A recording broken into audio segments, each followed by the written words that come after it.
After a year on the road, I thought I'd get tired of traveling. The endless clatter of railways, highways, and everything in between. But as my train pulled into the station at Bellariva, I felt every bit as excited as the first day of my journey. A whole year. It felt like a lifetime. The places I'd seen, the people I'd met, of course, the forgotten treasures I'd given a new lease of life along the way. I'm a restorer by trade. Bringing our most beloved possessions back to life is what I love to do. I'd been traveling for months, working my way from one town to the next, fixing everything from family heirlooms to VCRs. Bellariva was my chance to take a break. Unfortunately, that would have to wait until after I'd unpacked.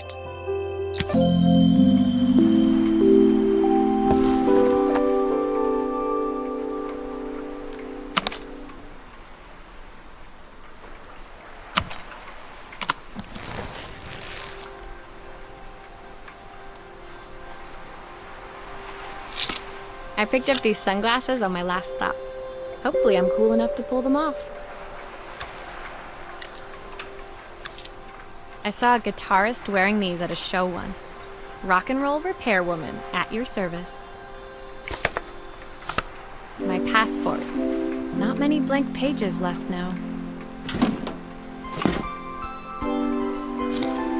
Who doesn't love a scrunchie? Practical and stylish.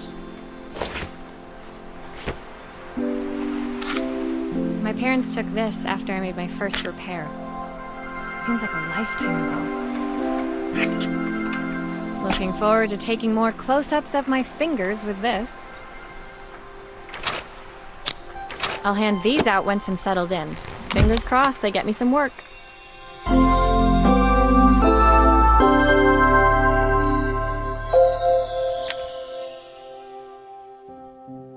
Finally, I'd made it to Bellariva. I'd come for the food festival, taking place in a few days' time. After living off TV dinners and instant ramen for the last few months, I was craving a decent meal. Of course, I'd need to earn enough money to pay for it, so I figured I'd head out the next day and find some work. My parents never wanted me to go. They wanted me to stay in their shop and have a simple, stationary life. I knew there was a world out there, beyond the four walls of our antique store, that I had to be a part of. I daydreamed constantly about the weird and wonderful places each of our antiques came from. I loved figuring out their stories, revealing the memories hidden beneath the screws and wires. My story in Bellariva began with a little girl, and a voice she was longing to hear.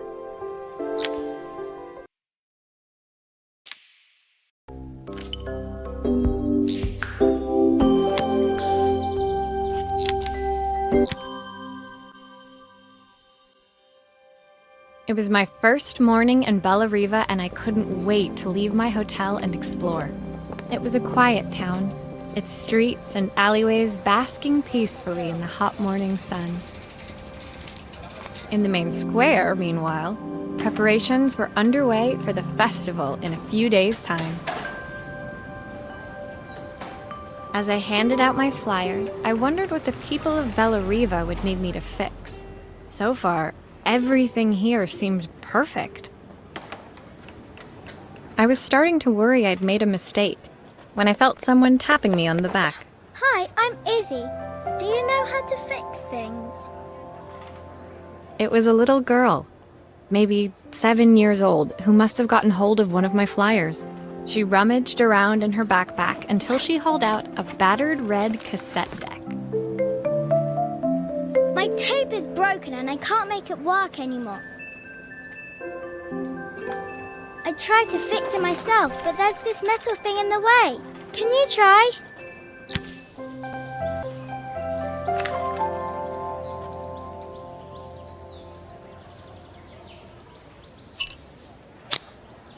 did you do that?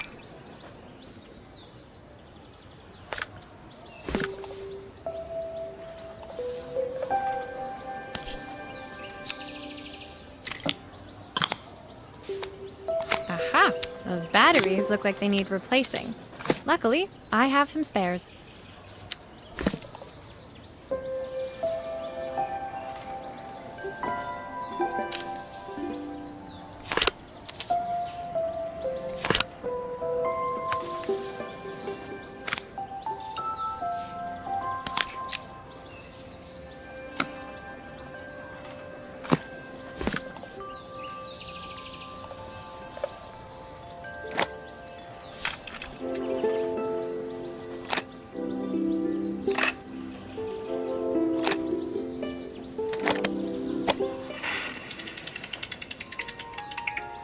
Will you dream a dream for me? If I sit by your side and hold you so tight, know that When it finished, Izzy picked up the tape deck and tucked it carefully into her backpack. Thanks, Maria. You're the best person at fixing things ever. No problem. Who was that singing? They're very good. It's my mum. She's not here anymore. Izzy trailed off. It was the kind of silence a cassette tape would never be enough to fill. When Izzy's friends called for her, she dug deep into her pockets, looking for something to pay me with. Eventually, she produced a grand total of a stick of gum, 3 mismatched buttons, and a yo-yo. I usually preferred a check, but Izzy looked so serious, I wrote out a full receipt. She seemed like a happy kid, but beneath it all, part of her life had been shattered. A part I wouldn't be able to fix.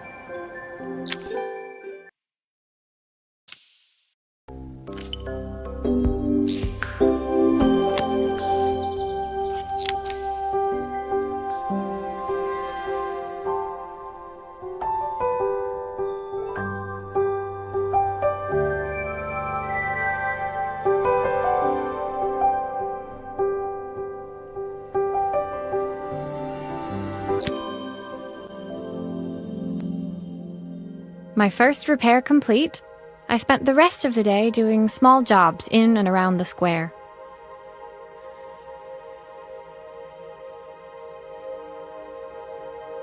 I was exhausted when I got back to my hotel and found a message asking me to make one more visit. The address led me to a quaint little house, a stone's throw from the beach. Bathed in the evening light, it looked beautiful, in spite of its flaking paintwork and chipped tiles. The front door was opened by a harried-looking man, still dressed from a long day at the office. Are you Maria? My name's Joseph. I'm Isabel's father. I'm so sorry she bothered you this morning. Please, come in. I'd like to settle up properly. On the mantelpiece, I saw the remains of a broken statue. Without thinking, I picked up a fragment. Ah, my father's statue. What's left of it, at least. Yet another way I'd have disappointed him. It survived 100 years in this family.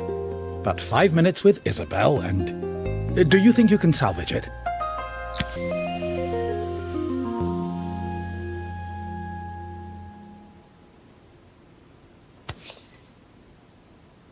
Will you be able to see the glue afterwards?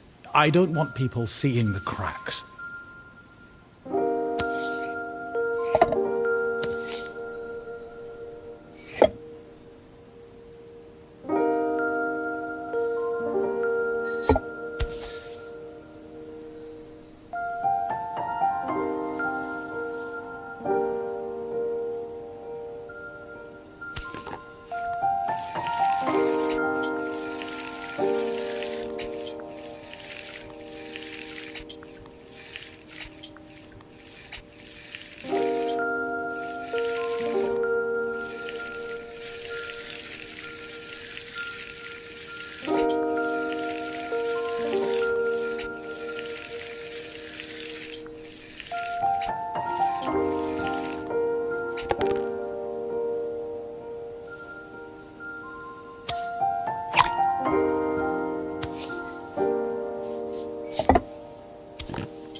Sometimes I think my daughter should come with a warning label.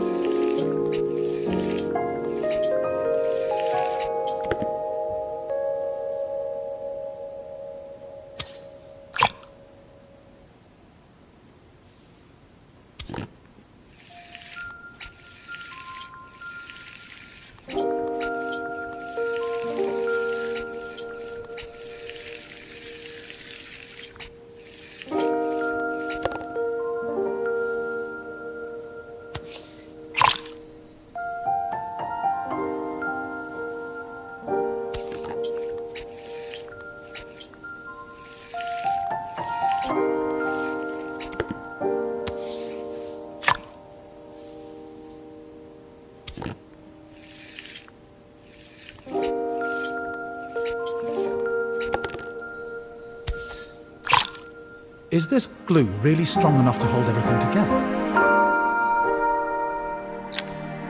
Thank you, Maria. It looks as perfect as it ever did. My father wanted me to make something of myself.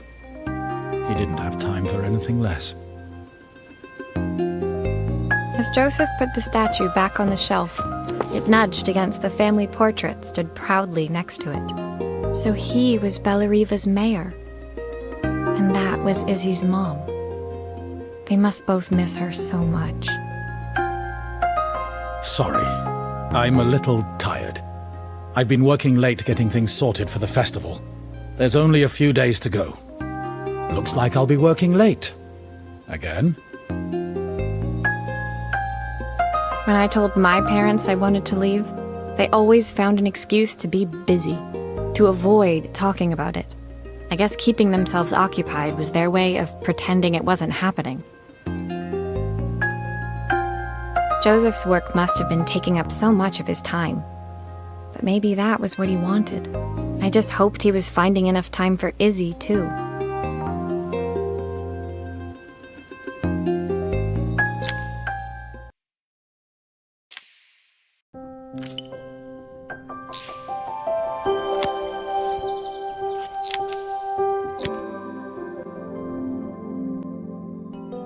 My second day in Bellariva dawned bright and clear. Another beautiful sunny morning. Walking into town, I passed cafes overflowing with customers cradling their morning coffees.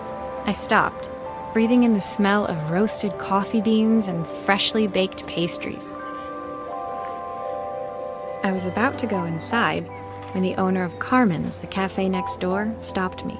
Hello, Maria? Were you here yesterday handing out flyers? I have a job for you. Her place was petite, tucked between its competitors as if hoping they wouldn't notice. Judging by the empty tables inside, though, her potential customers hadn't noticed it either. It's a bit slow today, but we're just getting started. I'm sure it'll pick up soon. As Carmen chatted, she walked over to the counter and returned with an old rotary phone. At least I've got plenty of time to practice my recipe for the festival. It's a new special I've been working on. I was hoping to call my sister for some, seasoning tips, but it won't connect. Can you see if you can figure out what's wrong?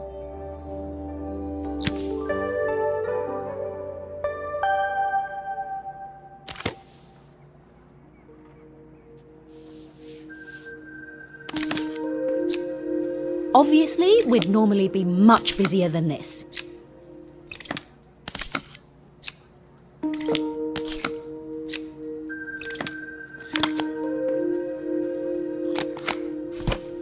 You can fix it, can't you?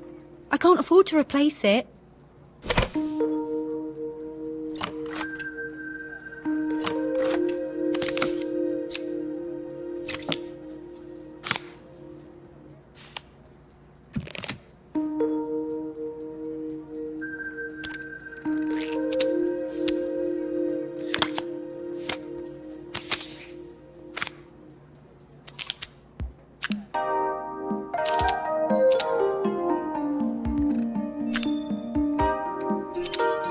Looks like this new circuit board is all hooked up.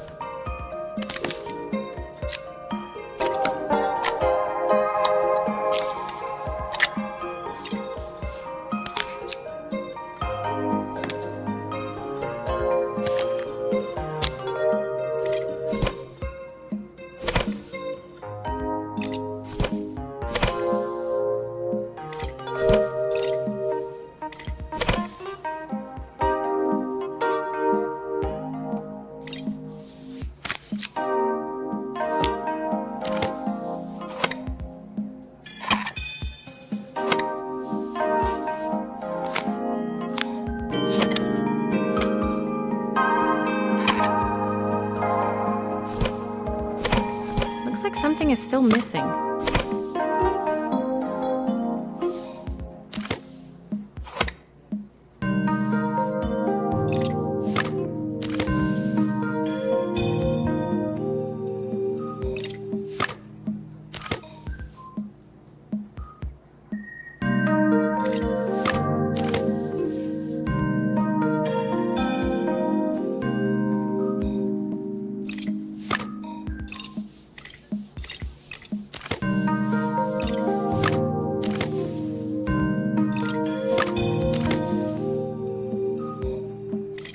There's still a part I need to attach. Where does it go?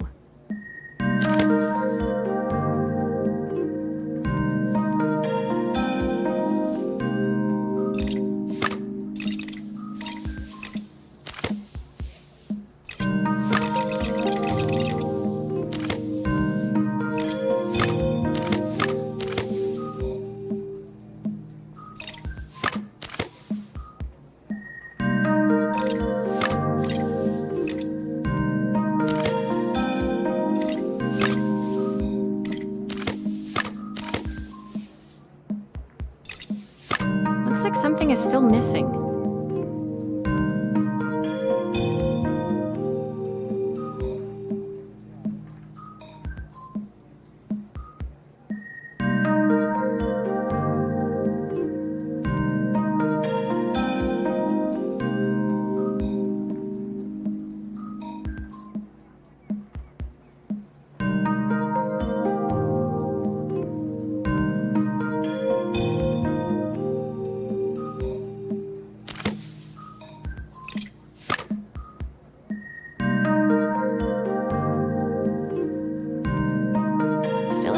Missing.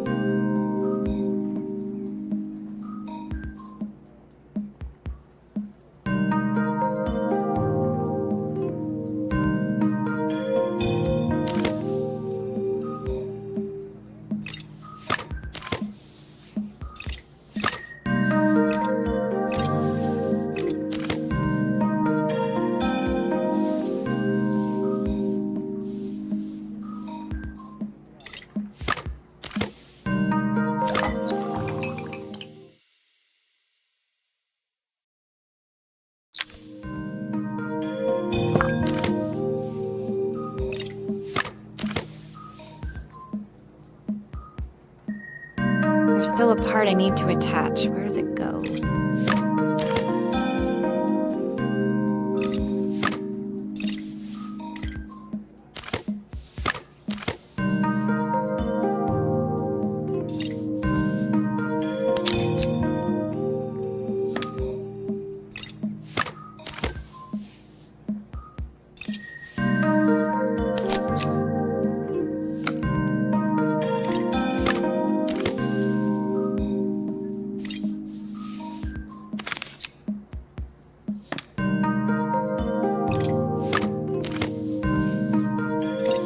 Parts missing.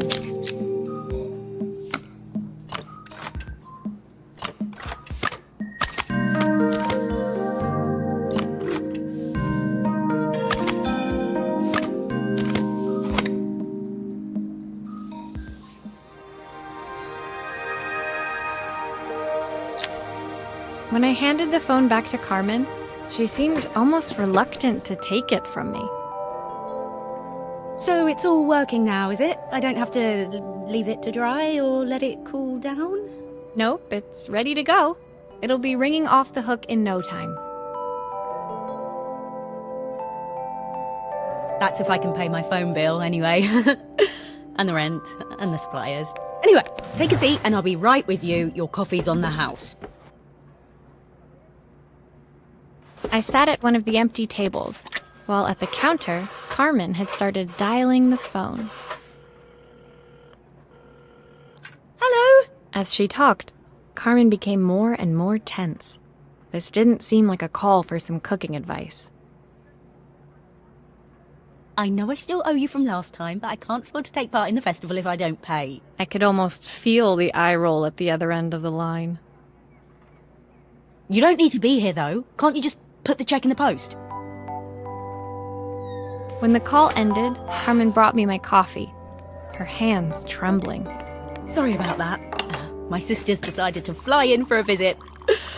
Oh God, I have to get ready. Actually, I might have another job for you. Can you come by tomorrow?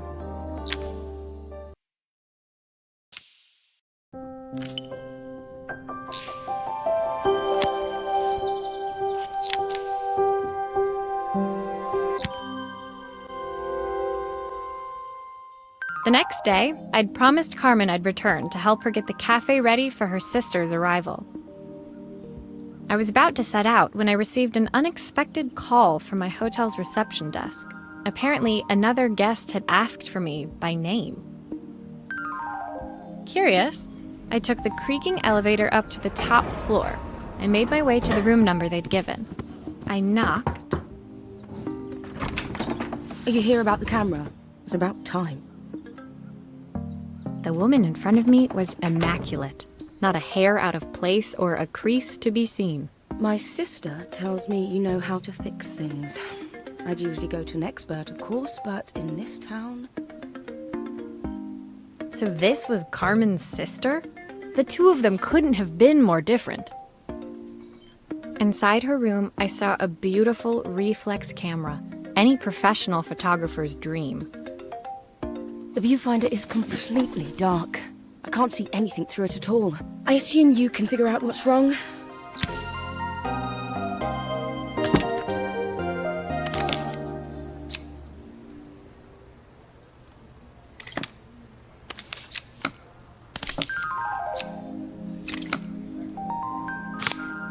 I don't suppose you've fixed anything this valuable before.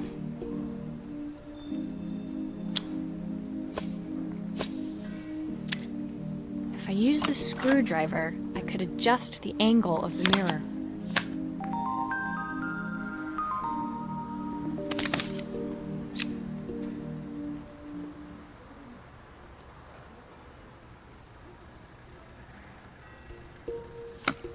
Perfect.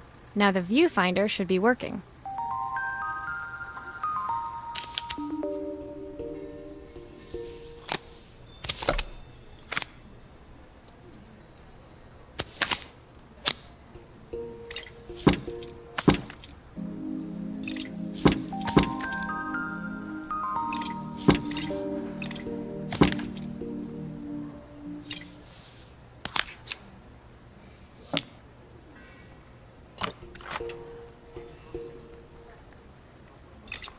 Should make sure I screw everything back together.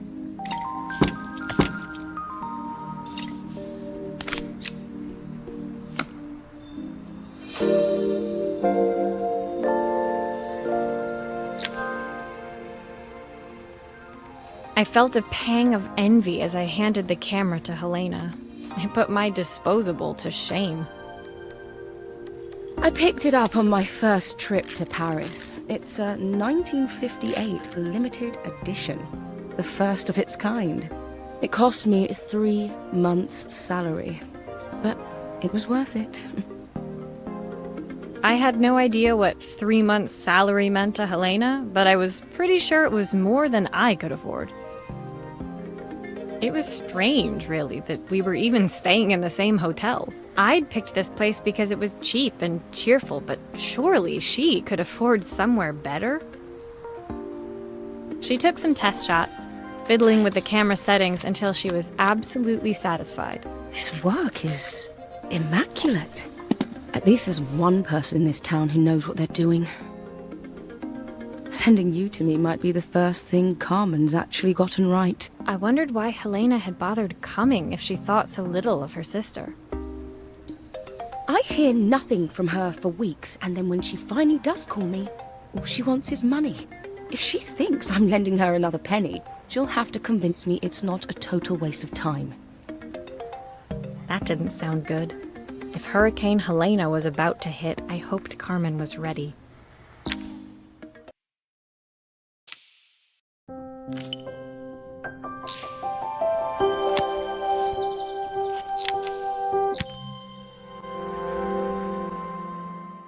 The sun was setting over Bellariva by the time I reached Carmen's cafe. From the outside, it looked as quiet as ever, but inside, I found Carmen cleaning like her life depended on it. Maria! Oh, don't mind all of this. If Helena finds one speck of dust in here, I'll never hear the end of it. Carmen seemed pleased to see me, but I sensed the fidgeting tension beneath each sweep of her mop. Trying to live up to the standards of someone like Helena seemed like an impossible task. I hope you didn't mind fixing the camera for her. She was furious when it broke. I really need this to go well. If she doesn't lend me the money, I don't know how long I can keep this place going. Carmen led me to a back room, where she'd laid out the components of what looked like a neon sign. I had this made when I first opened the cafe, but I'm hopeless with electronics. So there was supposed to be a sign outside. This might explain the lack of customers. I'd like to put it up before Helena gets here. Can you give it a try?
I think the whole thing is supposed to light up.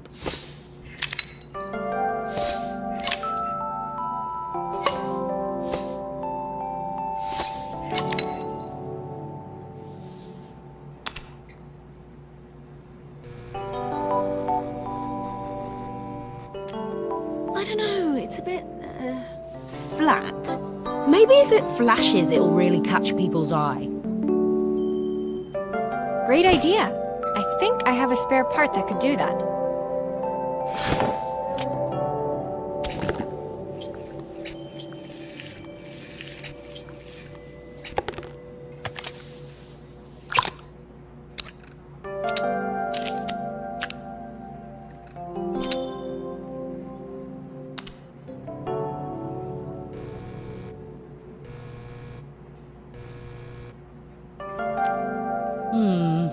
It still needs something else.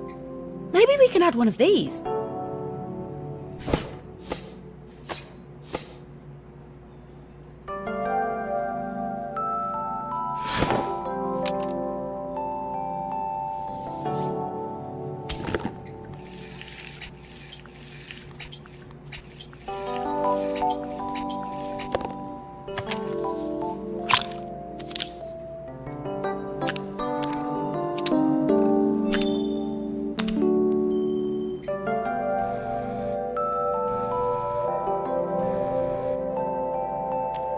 I think the whole thing is supposed to light up.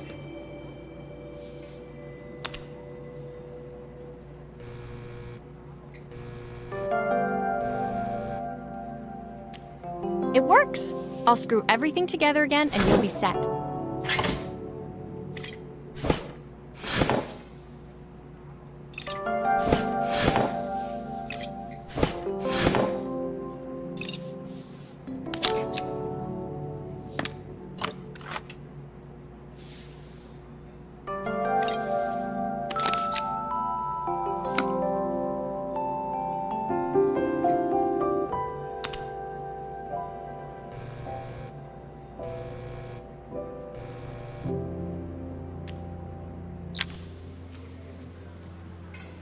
The sign fixed, we headed outside and mounted it carefully over the cafe door.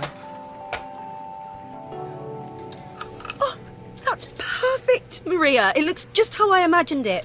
When I had this sign made, it all seemed so simple. Oh, I can't believe I might have to give it all up. I hope I've done enough. The smile froze on her face as she spotted something over my shoulder. I turned to see. Of course, my sister owns the only cafe in this entire town that isn't actually open. For better or worse, Helena had arrived. Carmen opened her mouth to explain, but Helena swept indifferently past her. Finally pausing in the doorway, she turned back towards Carmen. The first thing we're doing is getting rid of that hideous sign. And with that, she disappeared inside. I hoped Carmen's chances of saving the cafe hadn't disappeared with her.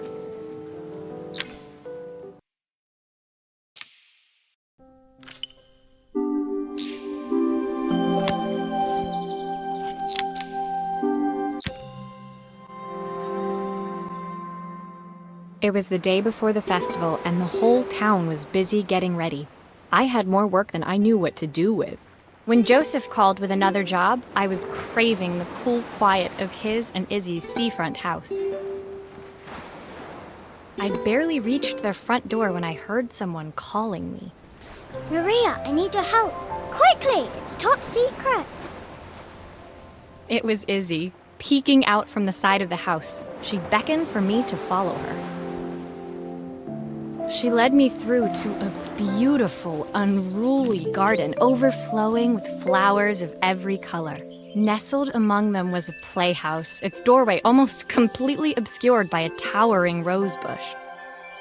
You have to squeeze past it and breathe in real small, like this. Izzy took in a big gulp of air and crawled through the gap and into the playhouse. I hadn't planned on crawling in the dirt today, but the life of a repairwoman never did run smooth. On the table inside, there was an electronic toy. Not exactly the usual stock in my parents' antique shop. I had an accident. I didn't do it on purpose or anything, but it won't turn on anymore. Can you fix it for me?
Do grown-ups play games as well?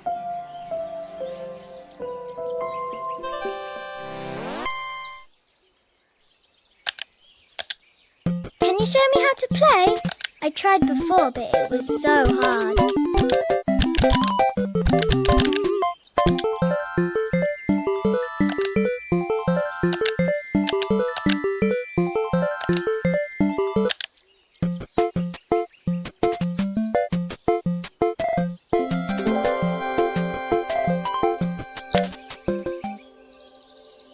her toy fixed, I watched Izzy retreat into its screen, taking refuge in a 3-inch world of her own.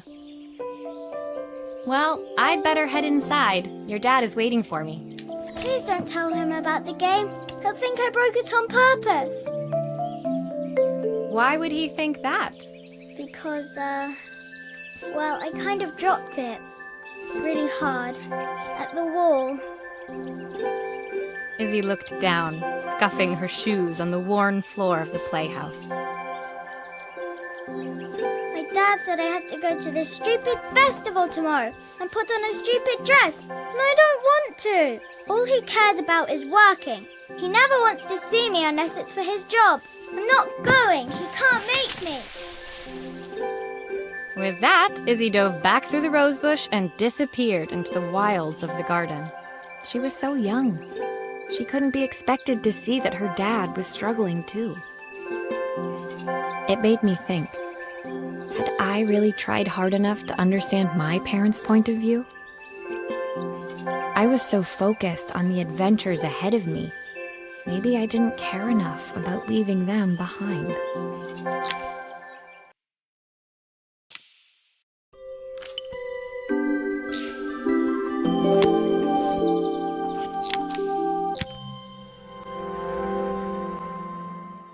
Leaving Izzy hiding in the garden, I walked around to the front of the house and rang the doorbell. It was only then I noticed my favorite overalls covered in grass stains. I scrubbed desperately, but it was too late. Maria, what are you doing? What happened to your clothes? I was, repairing a lawnmower. How unusual. Well, do come in. The job I've got for you is a little more delicate. Totally embarrassed, I walked into an orderly room filled with papers and ledgers. So this was his office. You must be so busy getting ready for the festival. Are you looking forward to it? Of course. It's traditional for the mayor to judge food from every cafe and restaurant in town. I'll be declaring the best chef in Bella Riva by this time tomorrow. Speaking of which... He unclipped the watch from his wrist and very carefully handed it to me. I'll have a tight schedule to follow, but my watch stopped working a while ago. Could you see if you can make it tick again?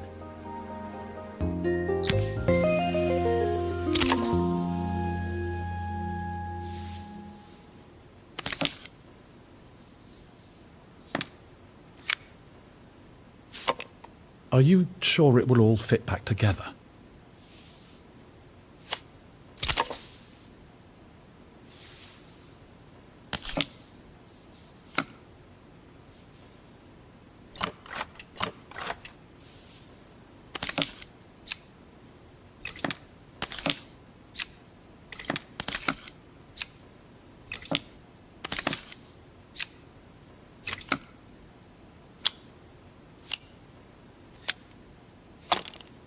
The main plate has completely cracked. I'll need to replace it.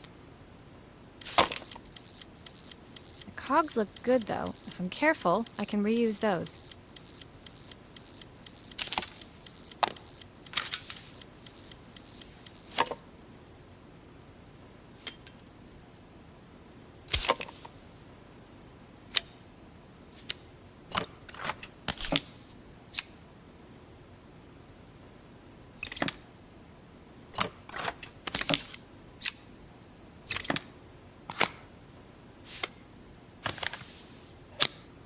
I've not gone a day without this watch since my wife gave it to me.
As I handed the watch back to Joseph, my fingers traced over the engraving on the back. I hoped fixing this was one small way I could help him move forward.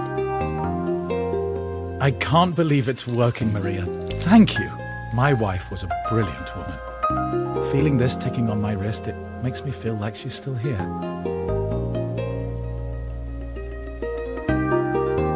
Watches measure minutes and hours like they're infinite. I didn't know we had so little time. Even with Isabel, I barely see her. And when I do, she acts like she hates me. Just then, the phone rang. Even when he was at home, his work was never done. Sorry, Maria. I have to take this. I'll see you at the festival tomorrow. As I left, I turned and saw him pacing the floor of his office, his watch glinting in the afternoon sun.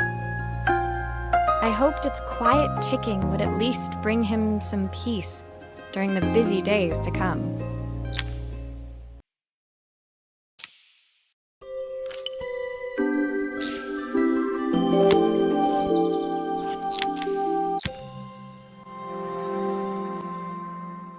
When my last job of the day brought me to Carmen's apartment, the door was opened by someone I didn't expect to see, Helena. Sorry for inflicting this mess on you. Carmen's never seen a knick-knack she doesn't want to buy, apparently. Carmen's apartment was a little chaotic, but totally charming. It was easy to imagine her living in a place like this. It definitely wasn't Helena's style. She seemed more upmarket than flea market. I wondered why she was even here. We're having a clear-out. Or at least I am. Carmen's not helping, as usual.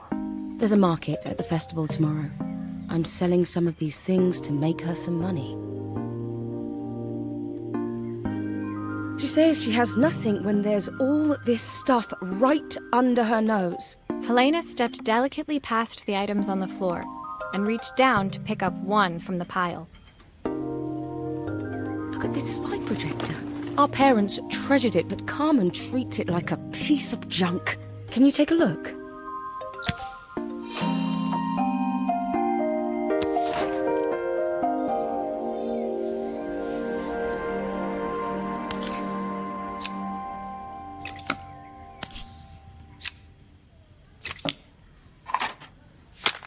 Oh, typical. Carmen's even managed to get a slide stuck in here.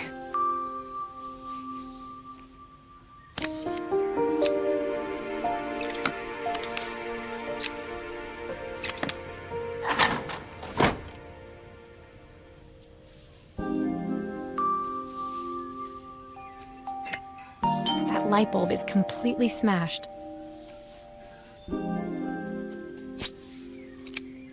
Okay, I'll need to redirect the light to the lens at the top for the projector to work.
I was so excited when I moved to the city.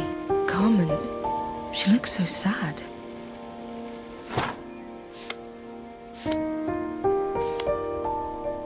Here's the clicker you'll need to attach.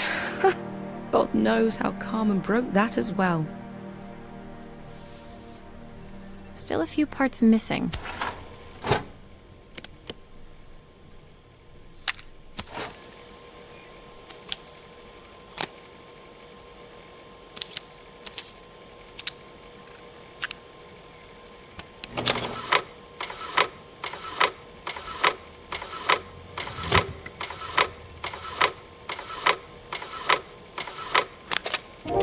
When we were younger, Carmen was always following me around.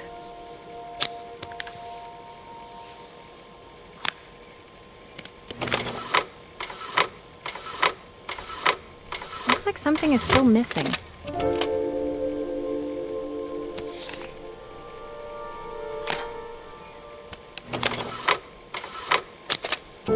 I suppose she looked up to me. A cool older sister.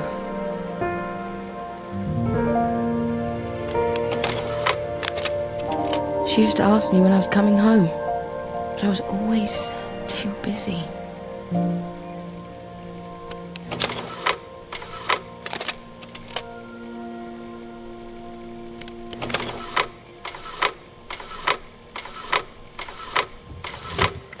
I should make sure I screw everything back together.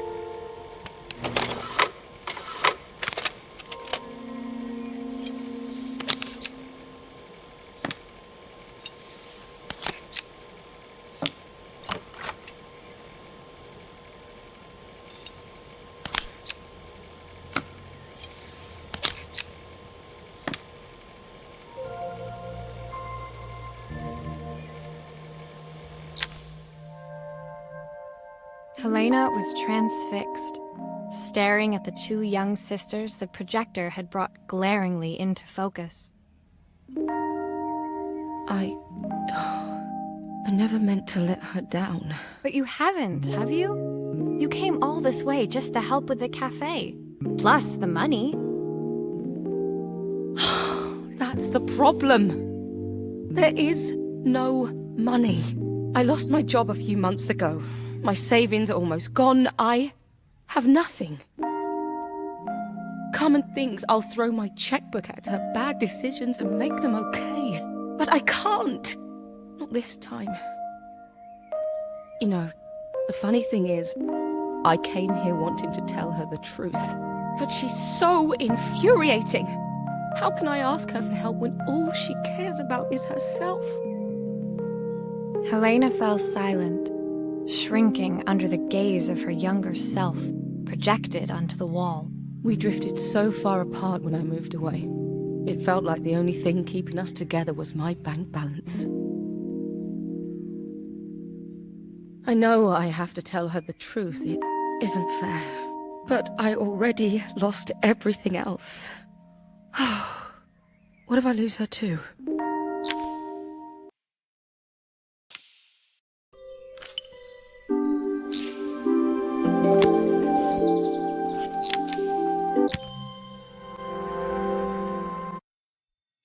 The day of the festival finally came, and after all my hard work, I was ready to put down my tools and pick up a fork. The smell as I entered the main square was incredible. Each stall was selling food even more delicious than the last. The competition would start any minute. Most stall holders were waiting anxiously for the mayor to pay them a visit. All of them, that was, except Carmen, who was still frantically chopping vegetables and stirring pots. Maria! Thank God you're here. Can I ask you the world's biggest favour? Helena was supposed to help me run the stall today, but she never turned up. Probably too ashamed to show her face. I can't believe she lied to me. Carmen was stirring so furiously, she was in danger of tipping the pot over altogether. The mayor will be here any minute for the judging, but I'm almost out of my special.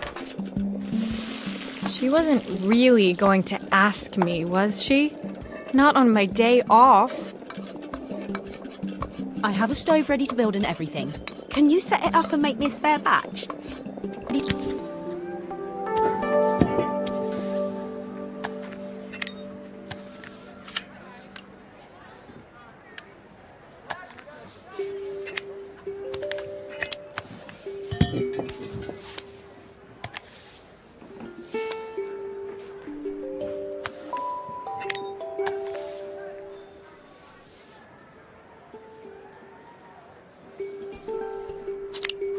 It all fits. Now to light the gas.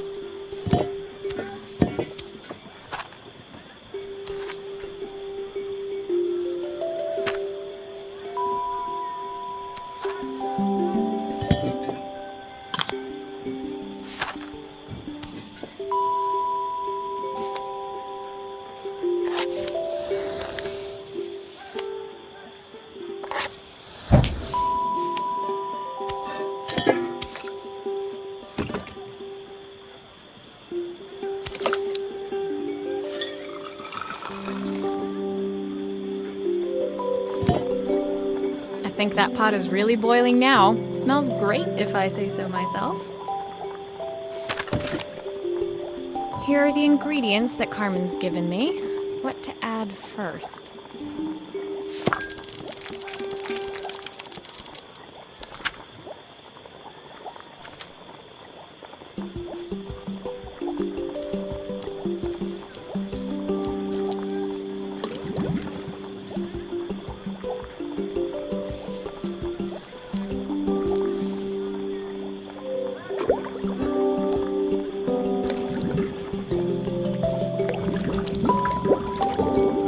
Looks good. I'll scoop a spoonful when I'm ready to serve.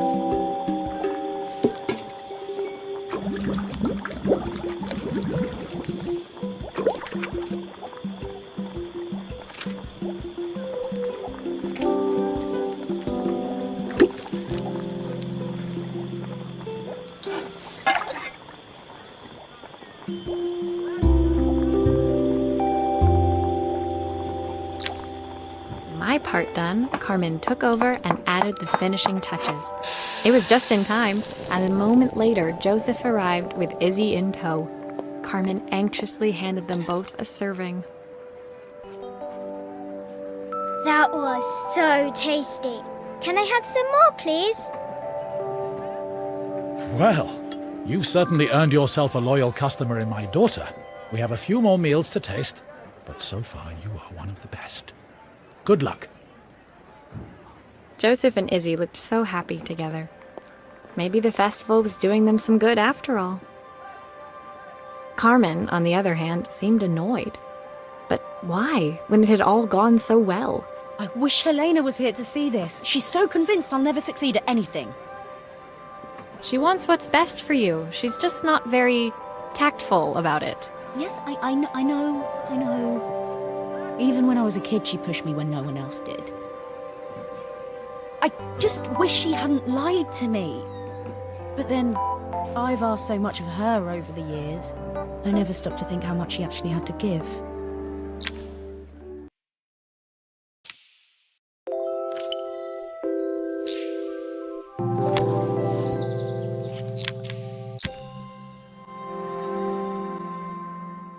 The festival finished. I only had one day left before I had to catch my train and leave Bella Riva behind. I couldn't go without saying goodbye to Carmen, so that evening I made my way to the cafe. It was unrecognizable. She'd done it. Best food in Bella Riva. Half the town was outside waiting to see what the fuss was about. Maria! My favorite sous chef! Come on through! It was Carmen, acting every inch the successful cafe owner she deserved to be. Even Helena was there, serving the coffees. This was the last place I expected to see her after yesterday's drama. Carmen led me through to a balcony upstairs, where she brought out an old record player. I found out where Helena was on the day of the festival. She was selling her camera to clear the cafe's debts. But then she didn't have much left for herself. So, I've asked her to come and stay with me for a while. We have a lot of catching up to do. I wanted to give her this, to cheer her up. We listened to it all the time when we were kids. Do you think it has one last tune in it?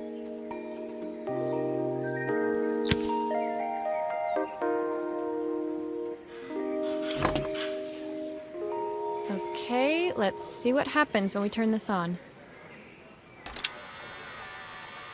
The speaker isn't connected properly. I should check the wiring. The speaker isn't connected properly. I should check the wiring. The speaker isn't connected properly. I should check the wiring. The speaker isn't connected properly. I should check the wiring.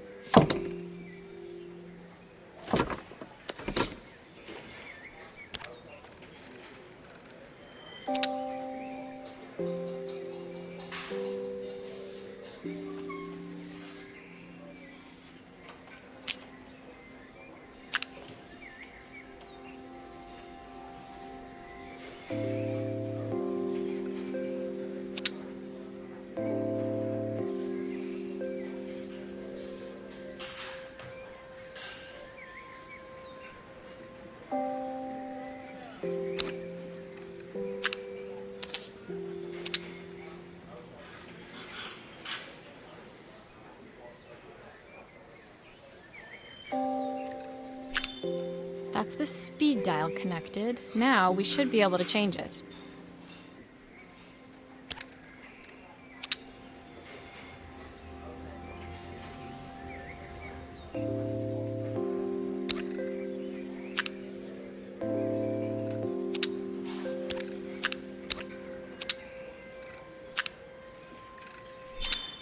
I think that should do it.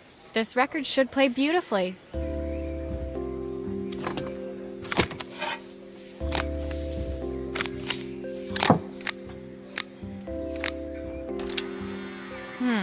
It's spinning the wrong way. How can I get it to play in the right direction? It must be to do with the motor. Let's see if one of these spares can turn things around.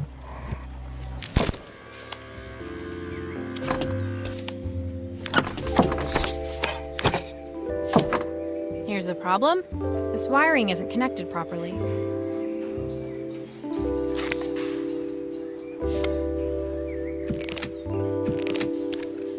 If I turn the volume up, I should be able to hear it now.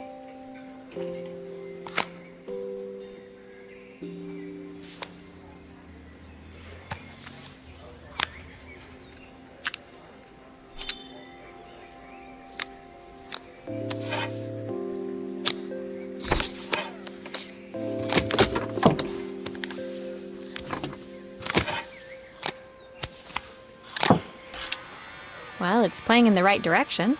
I should check it's turning at the correct speed.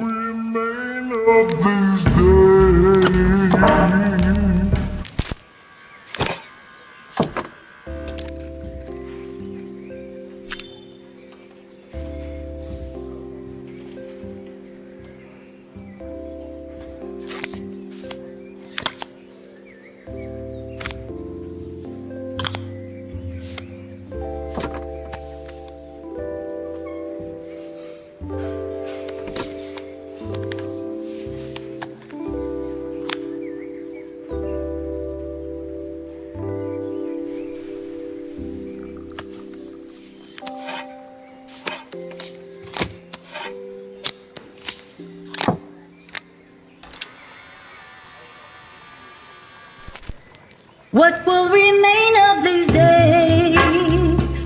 The sweetest words I've ever heard.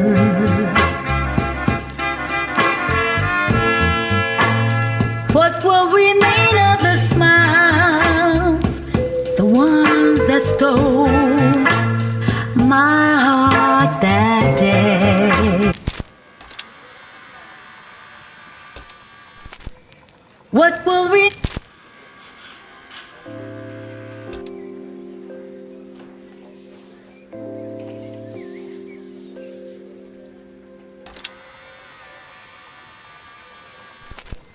What will remain of these days? The sweetest words I've ever heard. I need to check the wires are in the right configuration. What will remain? Smiles, the ones that stole.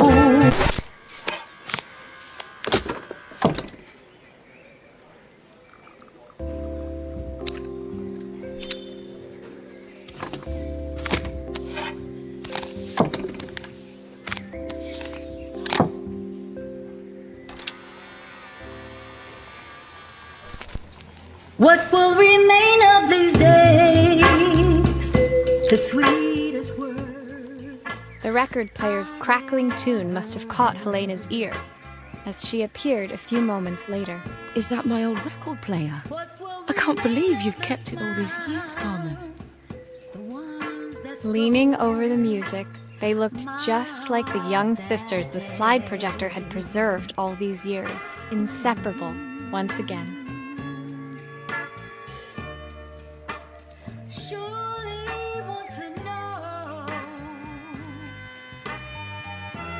Carmen told me about your camera. That was a really generous thing to do. I loved that camera, but I love my sister more. Now it's her time to be the person she wants to be. I'm going to stay here with her for a while. Make up for lost time.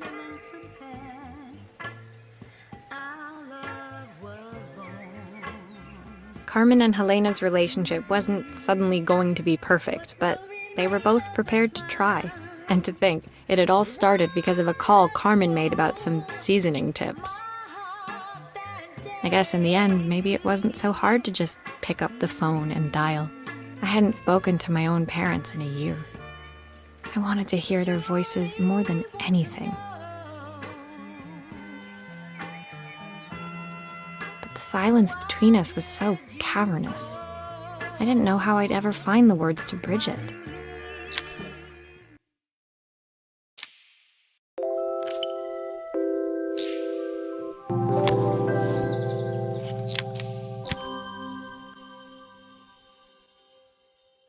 My final morning in Bellariva, I received one last call out to Joseph and Izzy's house. I knew I had to pack, but I figured I could squeeze in one final job before I had to leave. When I arrived, I found Joseph tidying up his wilderness of a garden. The playhouse was already cleared. Inside, I could see Izzy happily testing out her screwdriving skills on the back of her cassette deck. You've made quite the impression. Izzy, tells me she's going to be a repairwoman like Maria. I'm sure she could be anything she wanted if she put her mind to it. She could. She's a brilliant child. Spending the day with her at the festival, I haven't had so much fun in ages. I wanted to give her something before she starts to forget. Inside, the house was transformed, flooded with light and the sounds of the garden. It felt alive again. This would be my last repair in Bellariva, but it felt like it was the house that had really been restored. It's a music box. It used to play beautifully, but now when I wind it up, nothing happens. I'd love for Izzy to hear it sing again. Can you help?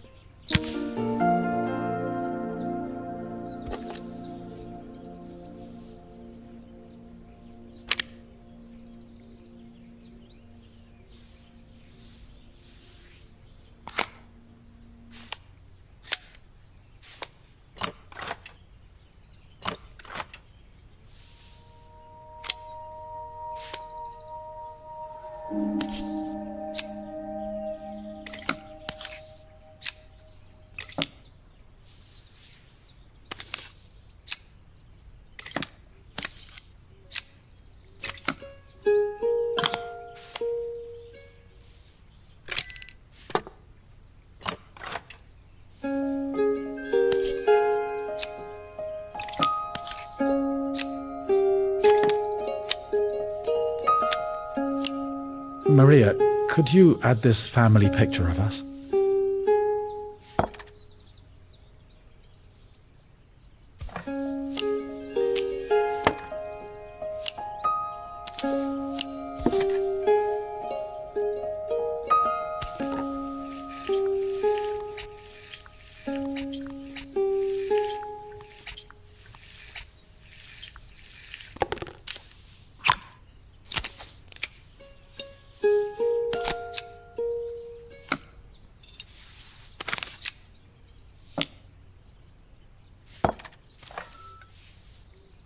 This mechanism is completely broken. I'll need to take it all apart before I can fix it.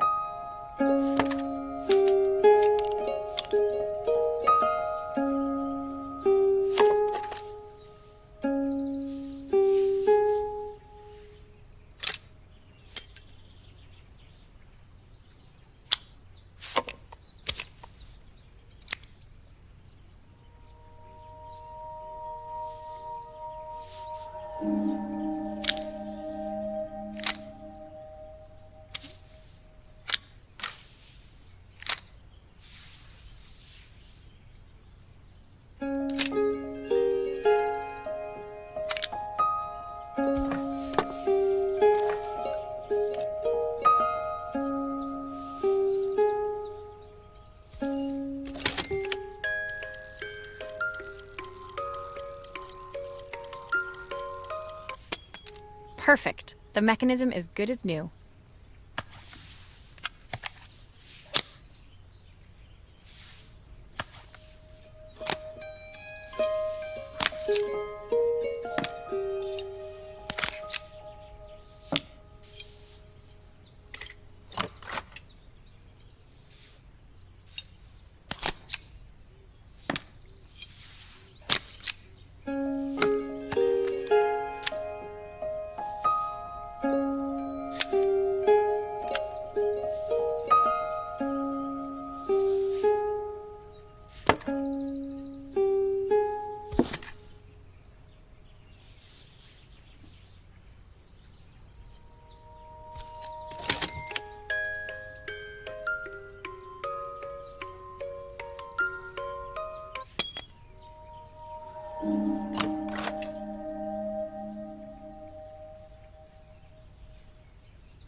I think that's everything back together again.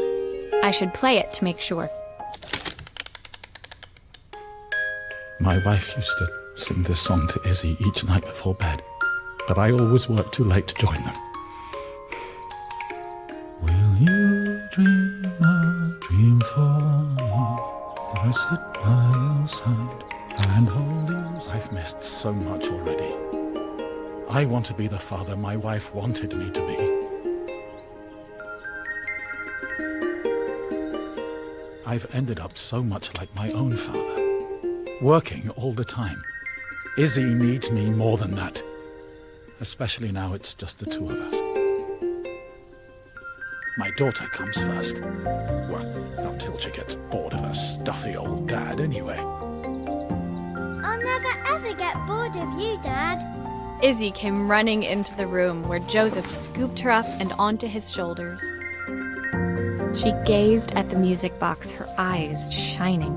I'd never seen her look so happy. Thank you, Maria, for everything. The things you fixed for me. I'm so glad to have them back. Joseph was a good father, and I could tell he was determined to be an even better one. When it came down to it, that was all any of us wanted.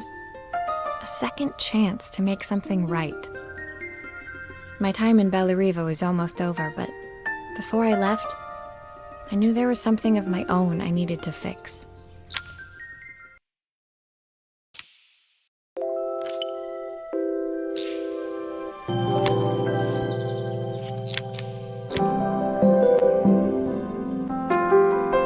My time in Bellariva was almost at an end. Another chapter finished in a story whose ending I hadn't felt ready to write. The people I'd met, the items I'd restored, they'd taught me so much about what was really important. Pulling out my suitcase from beneath the bed, I remembered the day I stole it from my parents' shop, the day I left. Afterwards, I was too ashamed to call them, to apologize. It was a guilt I'd been carrying around every day since. As I packed, I knew that it was up to me to find a way to lighten the load.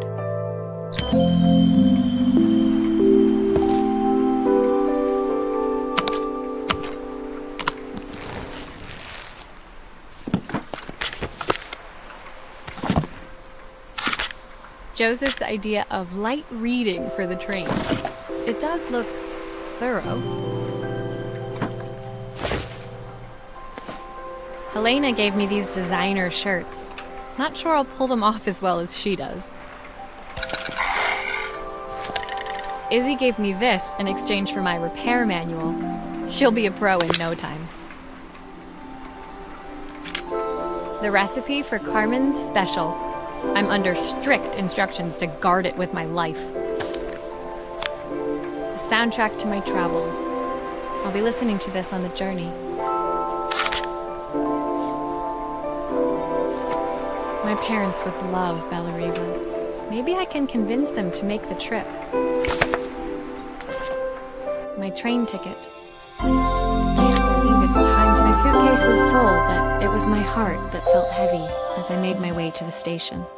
I was sorry to be leaving Bellariva behind, but I hoped that, in my own small way, I'd made a difference. Elena and Carmen's reunion was possible because they'd learned to overcome their differences. Joseph had realized he shouldn't let his grief or his work get in the way of his relationship with Izzy. They'd each learned to see things from someone else's perspective. Maybe it was time I saw things through my parents' eyes. I knew it would be easier to jump on the next train, put even more distance between us, but I finally felt ready to talk to them. I just didn't know if they would feel the same. Did I even remember their number? I wasn't sure until I reached for the phone and it all came flooding back. Mom? Dad? Maria? Is that you?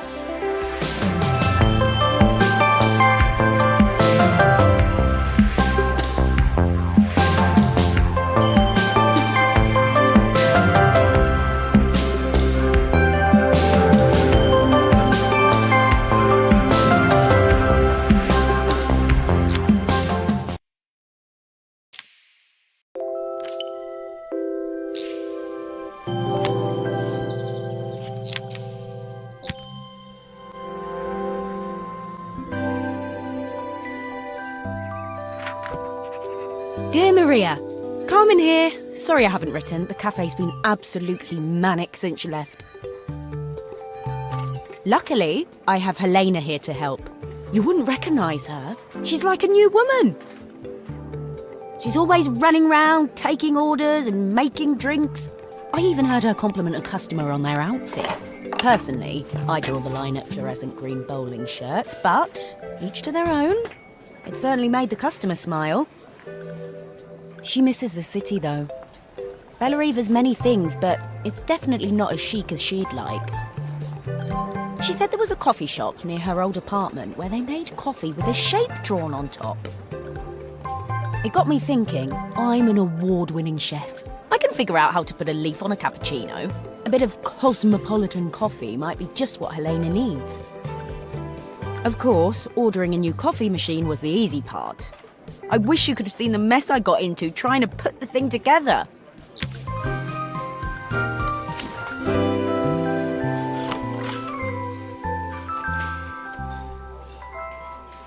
I saw Maria use her screwdriver a million times. Taking this apart will be easy.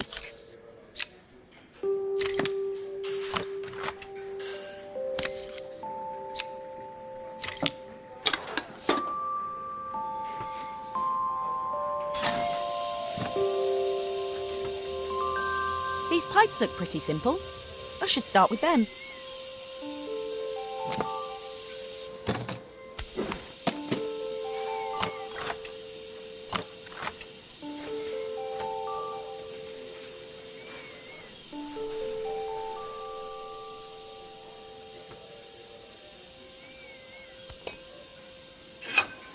Oh, I wish Maria was here. She'd know how to put these pipes together.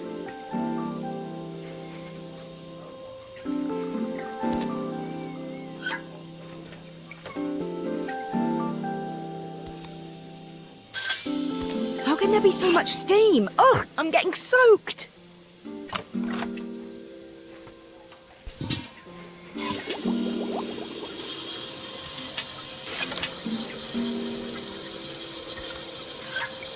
The pipes are all connected, but there's still steam everywhere. Something's in the wrong place.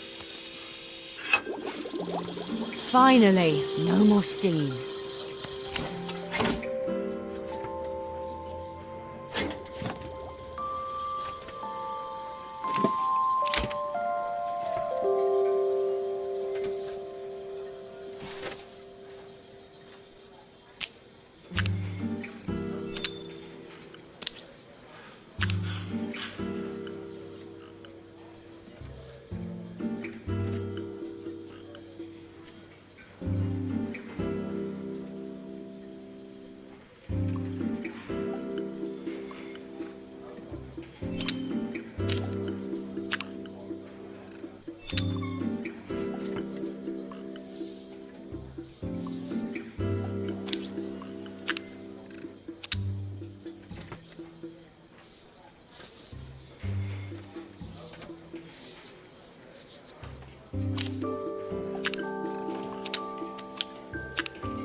It doesn't seem to work unless the circuit lights are all green.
I think that's everything.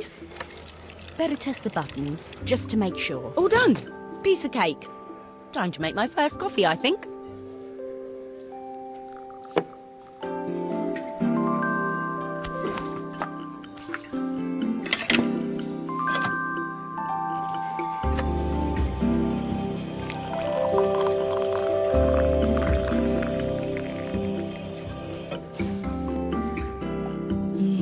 Smells delicious.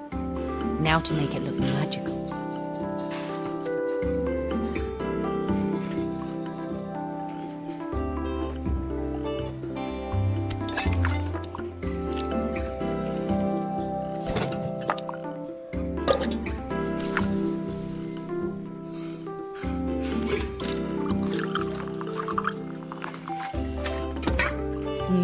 A perfect coffee.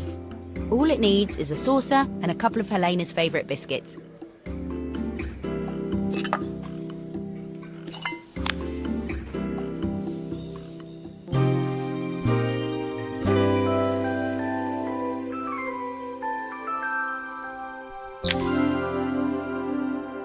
I was feeling more has-been than coffee queen by the time I'd made a drink fit for human consumption. It looked a bit, postmodern, but knowing Helena's refined tastes, I hope she'd think it was intentional. Always the connoisseur, she didn't even bother to look at it at first. She was so busy wafting it under her nose. Steamed up her glasses, of course. How was she going to see my work of art through an eye full of fog? When she finally spotted it, though, she was totally impressed. I'll admit, she spent several minutes trying to figure out exactly what it was I'd drawn. She decided it was probably a horse. Well, what she doesn't know won't hurt her. She was impressed enough to ask for another one. I guess I'll need to get some practice in. The whole thing was such hard work, Maria. I never realised how difficult it was, all that mechanical stuff. It made me realise how much I have to thank you for, so I wanted to say that now. Better latte than never. Hoping you're well. Your friend.